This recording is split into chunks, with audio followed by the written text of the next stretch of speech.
Hi, evening. This is Christina. It's an honor. We have reached session 10, final research presentation video.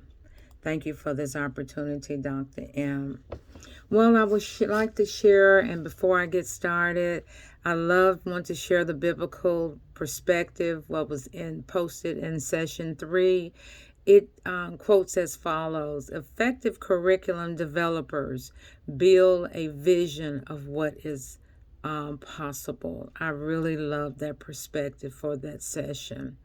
Well, I published my literature review approach was for literacy for the disadvantaged. And I want to share on my first slide traditional classroom versus virtual learning, because since the COVID, I wanted to touch on that for a quick second. We're still doing virtual as well as in class sessions. But as we know, for right now, my class, I retired last March. Who knows what the Lord has in store for my next journey. But the problem statement, since the beginning of the COVID school closing, and we're still in between, my question of concern: what instructional method enhances achievement approaching the 9th grade ESL student was my focus point. And would I incorporate technical support through Microsoft and different other avenues would assist our children better in reading and comprehension? But we all know that reading comprehension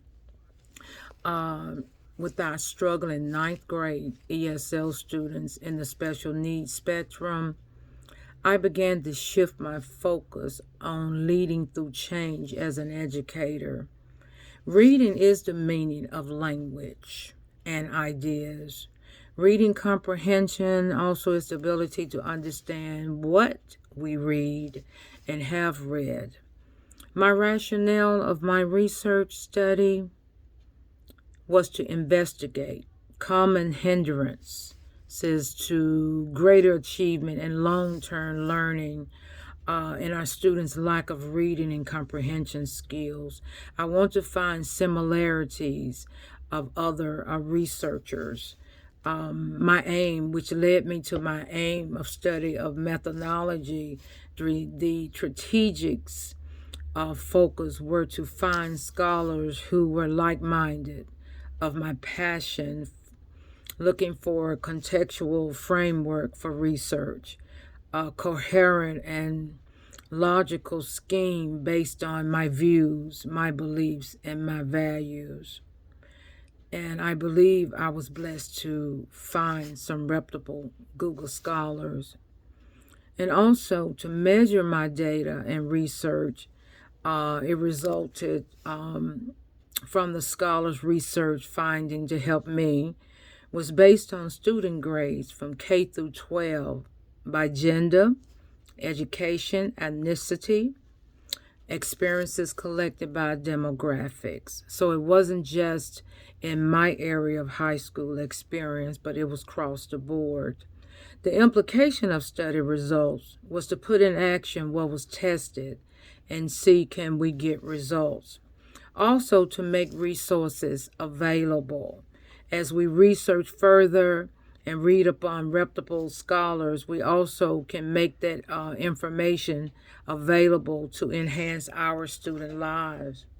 Also to introduce new technology training for the on-hand students, and to learn better study habits and organization skills, and to teach the children to work and go beyond their limits and to do the work.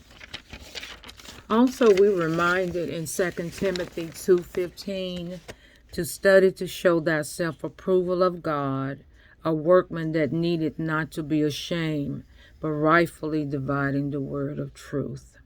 In Nehemiah 2:17, then I said to them, you see the trouble we are in, how Jerusalem lies in ruins, with its gates burned. Come, let us build the wall of Jerusalem, that we may no longer suffer. One translation says, this grace. My question was for my study, How can we incorporate change in our school systems? How can we stimulate what is required to create thinking and hand-on learning for our students, not just for the ninth grade ESL students? Our president in 2002 passed a law, No Child Left Behind, based on the standardized testing. Well, how is that going? What about the Word of God? Reading is what they need. It's the beginning of life and the foundation of our inheritance that God has given us to study His Word. And reading the Word of God and knowing His promises will be the greatest blessing we can give our children. And also on my slide, as given, I mentioned cyberbullying and a major problem. One of my researchers blessed me to know that's part of the infancy in our children, and it weighs heavily dealing with our ESL students. So we lift our children and our school system all over the world in prayer. Thank you so much for listening. Be blessed.